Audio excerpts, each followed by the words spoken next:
যেমন গাদিরকে ভোলা যাবে না, ওই রূপ কারবালাও ভোলা যাবে না। যে বান্দা কলেমা পড়ে গাদির জানে না, নামাজ রোজা রাখে কারবালা জানে না, সে বান্দা মুসলমান কিন্তু আসল মুসলমান না।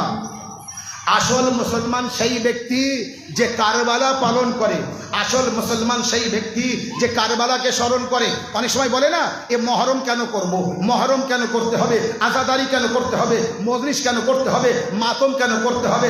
আমি তাকে বলি হজ কেন করতে হবে, বলে ওটা আল্লাহর হুকুম। আমি বললাম ও হজে যেয়ে পাথর কেন ছুটতে হবে, বলে আল্লাহর হুকুম। আমি বললাম একটা পাথর না, 3 জায়গায় 3টে পাথর ছুটতে হবে। কেন পাথর ছুটতে হবে, বলে আল্লাহর হুকুম। আমি বললাম আচ্ছা, সাফার মারবা পাহাড়ের 2 পাহাড়ের মাঝখানে দৌড়ে যাতায়াত করতে হবে, বলে আল্লাহর হুকুম। আমি বললাম ঠিক আছে, আল্লাহর হুকুম এটা হতে পারে নামাজ পড়ো, আল্লাহর হুকুম এটা হতে পারে রোজা রাখো, আল্লাহর হুকুম এটা হতে পারে তাওয়াফ করো, আল্লাহর হুকুম এটা হতে পারে কোরআন পড়ো, আল্লাহর হুকুম এটা হতে পারে আল্লাহ আল্লাহ করো, নবী নবী করো, কোরআন পড়ো। কিন্তু পাথর মারা, দৌড়াদৌড়ি করা, এ আবার কোন আমলের ভিতরে হলো?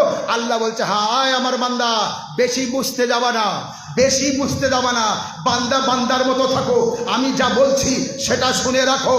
আমার সাথে কিয়াস করেছিল, আমি তাকে শয়তান বলে তাড়িয়ে দিয়েছি।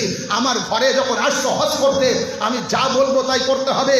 কারণ এখানে আসার পরে যদি পাথর ছুঁড়ে না মারো, সাফা মারবা দৌড়ে না যাতায়াত করো, তো ইব্রাহিম ও ইসমাইল ও হাজরার মধ্যে কি হয়েছিল সেটা মানুষ ভুলে যাবে। ইব্রাহিম ও ইসমাইল ও হাজরার মধ্যে কি হয়েছিল সেটা মানুষ ভুলে যাবে।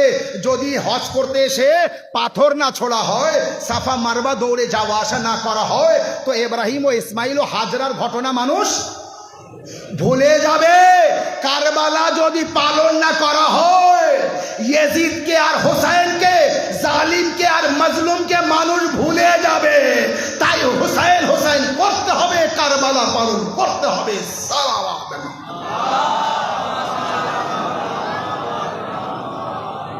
এই জন্যে ইনসানিয়াত, মানুষত্ব যদি নিজের মধ্যে রাখতে চান, কারবালা স্মরণ করতে হবে।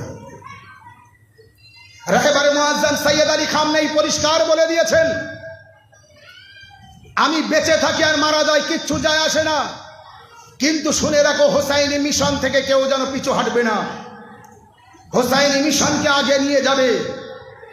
এই হোসাইনি মিশনে হোসাইন হোসাইন করার কারণে, হোসাইনিয়াত হওয়ার কারণে, আলীওয়ালা থাকার কারণে আজ ময়দান ছাড়িনি।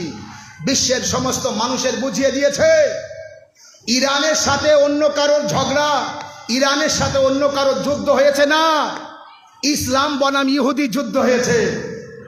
সব ইহুদির দিকে ইসলাম একা ইরান বুঝিয়ে দিয়েছে ইসলাম কাকে বলে আর ইহুদি কাকে বলে। সাল্লাল্লাহু আলাইহি ওয়াসাল্লাম।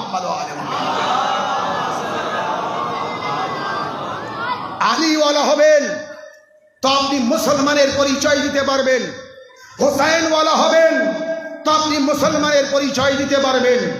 যদি হোসাইনি না হন, যদি আলীওয়ালা না হন, আল্লাহর কসম করে বলছি, পালানো ওই দলের মুসলমান হতে পারবেন, ময়দানে দাঁড়িয়ে যুদ্ধ করা ওই দলের মুসলমানের পরিচয় দিতে পারবেন না। আল্লাহ কবুল করুক আপনাদের এই আজাদারিকে, আমাদের এই মজলিস মাতমকে। মা ও বোনেরা যারা এখানে বসে আছেন, আমার ভাইরা যারা বসে আছেন, আমাদের সকলের আজাদারিকে কবুল করুক। এলাকার সমস্ত মানুষ একদিন আসবে, আজাদারি করবে।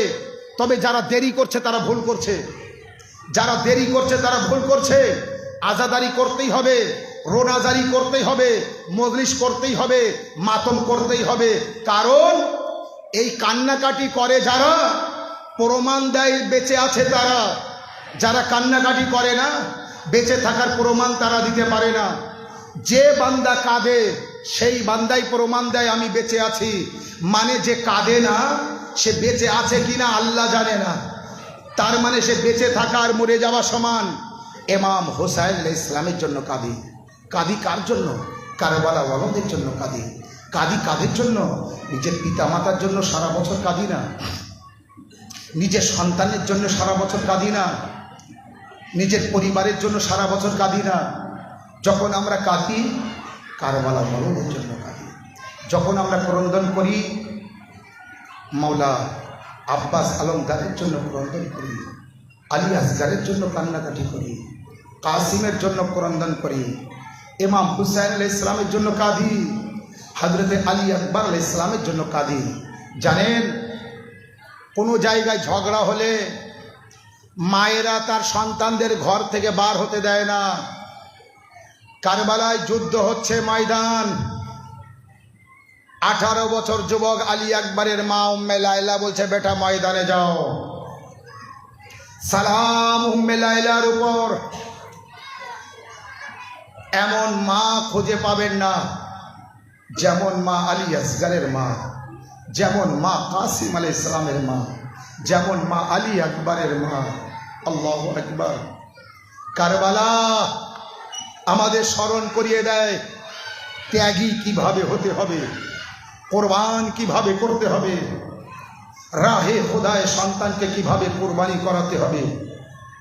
এই শিক্ষা কারবালা থেকে পেয়েছি। ইমাম হুসাইন আলাইহিস সালামের উপর যখন চাপের উপর চাপ পড়ছে, লাখো ইয়াজিদি সৈন্য, বাস ইমাম হুসাইন আলাইহিস সালামের সাথে ছোট বড় মিলে কয়েকজন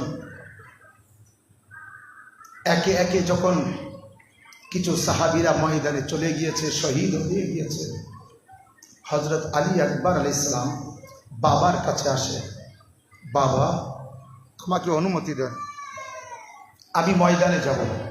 ইমাম হুসাইন আলাইহিস সালাম অনুমতি দেন না, মায়ের কাছে যান। মা বলে, তোমার বাবার কাছে যাও, অনুমতি নাও, ময়দানে যাও। আমি কিন্তু তোমার দুধ ক্ষমা করতে পারবো না। যদি তোমার বাবার কিছু হয়ে যায়, ফাতেমার লালের কিছু হয়ে যায়। আলী আকবর আলাইহিস সালাম যখন বাবার কাছে যাই অনুমতি চাইতে, বাবা কি বলে জানেন?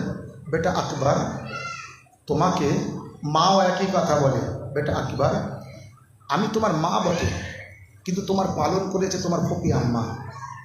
যদি তোমার ফুপি আম্মা তোমাকে অনুমতি দেয়, তুমি তোমার ফুপির কাছ থেকে অনুমতি নিয়ে যেতে পারো। জনাবে জাইনাব সালামুল্লাহ আলাইহার কাছে যায়, জনাবে জাইনাব অনুমতি দেন না। এক সময় হযরতে আলী আকবর আলাইহিস সালাম জনাবে জাইনাব সালামুল্লাহ আলাইহার খিমায় গেলেন।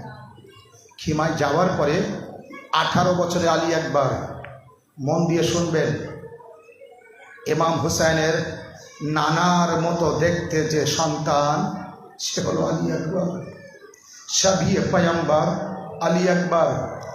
ফুপি জাইনাবের খিমায় গেলেন, ফুপি জাইনাবের সামনে যেয়ে দুটো হাঁটু মাটিতে দিলেন, মাটিতে দিয়ে নিজের মাথা জনাবে জাইনাবের কোলে রাখলেন।